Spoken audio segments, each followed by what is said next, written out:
ഹോ! എന്തൊക്കെയായിരുന്നു. EPIC emotions, സൂര്യയുടെ പടം, അവസാനം ജ്യോതിയും വന്നില്ല, തീയും വന്നില്ല. Kanguva. Hi, this D T H. ഒരു സാധാരണ സിനിമ പ്രേമിയുടെ ഫിലിം റിവ്യൂവിലേക്ക് വീണ്ടും സ്വാഗതം. ശിവ ഡയറക്റ്റ് ചെയ്ത കങ്കുവ. അണ്ണാത്തയുടെ സംവിധായകനാണ് ശിവ. സൂര്യ മെയിൻ റോളിൽ.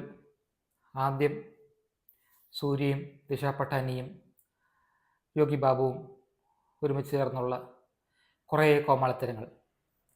പിന്നെ പെട്ടെന്ന് romance, fight, romance, fight, romance, അങ്ങനെ എന്തൊക്കെയോ. പിന്നെ ഇടയ്ക്ക് ബ്രേക്കപ്പ്, അങ്ങനെയൊക്കെ എന്തൊക്കെയോ. പിന്നെ നമ്മൾ വീഡിയോ ഗെയിമിൽ കാണുന്ന കണക്കുള്ള ഗ്രാഫിക്സ്, അങ്ങനത്തുള്ള സംഭവങ്ങൾ. നമ്മൾ ഇൻസ്റ്റഗ്രാമിലാണോ വീഡിയോ ഗെയിമിനകത്താണോ എന്ന് തോന്നിപ്പിക്കുന്ന രീതിയിലുള്ള ഗ്രാഫിക്സ്.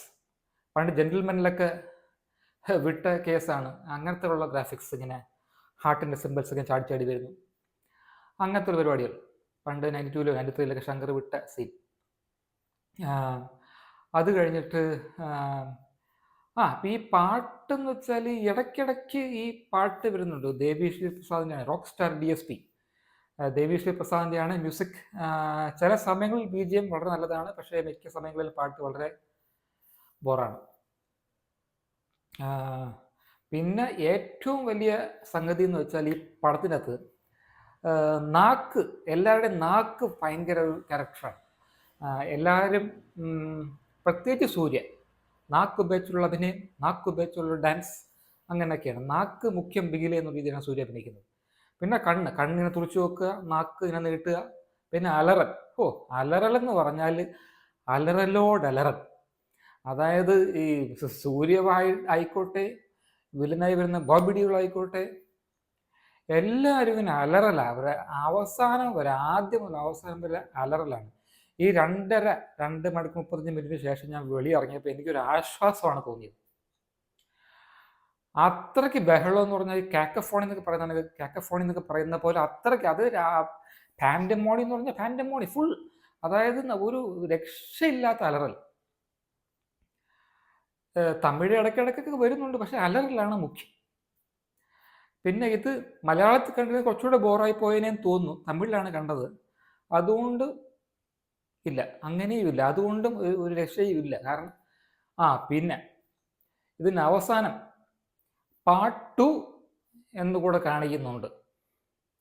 എന്തിനാണോ എന്തോ.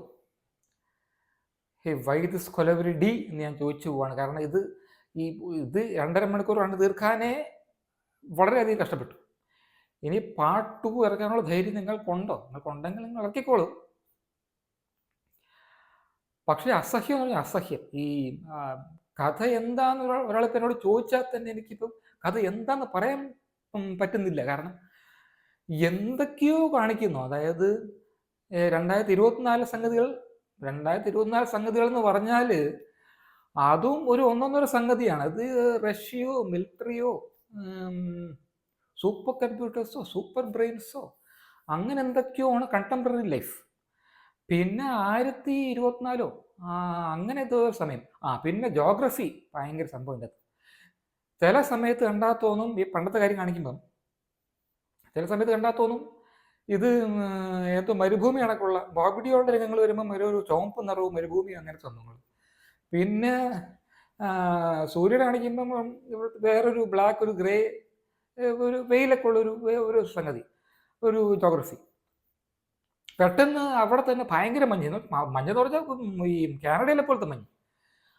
അങ്ങനത്തെ മഞ്ഞ് പെയ്യുന്ന സ്ഥലം. ഈ അങ്ങനത്തെ എന്തൊക്കെയോ, ഈ ഫൈറ്റിന് വേണ്ടിയുള്ള ഫൈറ്റ്. പിന്നെ ട്രെയിലറൊക്കെ കണ്ടു കാണെങ്കിൽ മുതലയായിട്ടുള്ള അടിപിടി.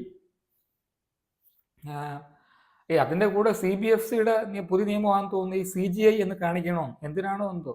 ഈ പുകവലിയും മദ്യപാനവും കൂടാതെ ഇപ്പോൾ CGI ആണെന്നും കൂടെ കാണിക്കണമെന്ന് ചോദിച്ചാൽ CGI എന്ന് എഴുതി വെച്ചിട്ടുണ്ട്. അത് ആദ്യമായിട്ടല്ല ഞാൻ കാണുന്നത്, പല പഠനം കണ്ടുണ്ട്. ഇപ്പം പറയാൻ ആഗ്രഹിച്ചു എന്ന് മാത്രം. ഒന്നാമത് മേക്ക് ബിലീഫ് ആണല്ലോ ലാലേട്ടൻ പറയുന്നത്, മേക്ക് ബിലീഫ് ആണല്ലോ സിനിമ. പക്ഷേ അതിൻ്റെ ഇടയിൽ കൂടെ CGI എന്നല്ലെങ്കിൽ കണ്ടാൽ അറിയാം. എങ്കിലും CGI എന്ന് എന്തിനാ കാണിക്കുന്നത് എനിക്ക് അറിഞ്ഞൂടാ. അതും കൂടെ എന്തിനാ തിരികെ കയറ്റുന്നത്? അത്രയ്ക്ക് നിയമങ്ങളൊക്കെ വേണമെന്ന് ഞാൻ ആലോചിച്ചു. എന്തുവായാലും CGI ആണെന്ന് അല്ലെങ്കിലേ കണ്ടാൽ അറിയാം.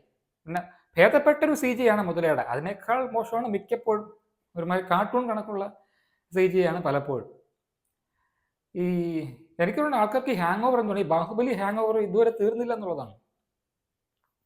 ബാഹുബലിയുടെ സ്റ്റാൻഡേർഡോ പറ്റുന്നില്ല, അത് പിടിക്കാൻ പറ്റുന്നില്ല. അതിൻ്റെ കൂടെ എന്തിനാണ് ഈ എപ്പിക്സ് എടുക്കുന്നത്? അതിൻ്റെ കൂടെ എന്തിനാണ് ഈ പാർട്ട് 2 കൂടെ ഇറക്കുന്നത്? ഇത്രയ്ക്ക് മനുഷ്യരെ പരീക്ഷിക്കണം. അങ്ങനെ കോമാളിത്തരങ്ങൾ, ഫൈറ്റ്, പിന്നെ ഈ അലറൽ, ചിരി, അട്ടഹാസം, ബഹളം, അലറൽ, ചിരി, അട്ടഹാസം, ബഹളം, ഇങ്ങനെ പൊയ്ക്കൊണ്ടിരിക്കുന്ന പടത്തിന് ഇടയിൽ കൂടെ എന്തൊക്കെയോ ഇമോഷൻസ് പിടിച്ചേറ്റാൻ നോക്കുന്നുണ്ട്. എന്തിനാണെന്ന് എനിക്ക് തന്നെ അറിയത്തില്ല. പിന്നെ ഇടയ്ക്കൊരു ഈ മുതലയുടെ സീനുണ്ടല്ലോ, ആ ഒരു സീക്വൻസ് തമ്മിൽ ഭേദം ആണ്. അത് കൂടാതെ ആനക്കൊമ്പോൾ റെഡിയുണ്ട്, അതും ഓക്കെയാണ്. DSPയുടെ റോക്ക് സ്റ്റാർ DSPയുടെ ചില സമയത്തുള്ള BGM നല്ലതാണ്. പക്ഷെ അതൊഴിച്ചാൽ ഒരു പറയത്തക്കതായിട്ട് ഒന്നുമില്ലെന്ന് മാത്രമല്ല, അസഹനീയം. I'm going with 1 star out of 5 for Shivas Kangua. Thanks for watching. Bye.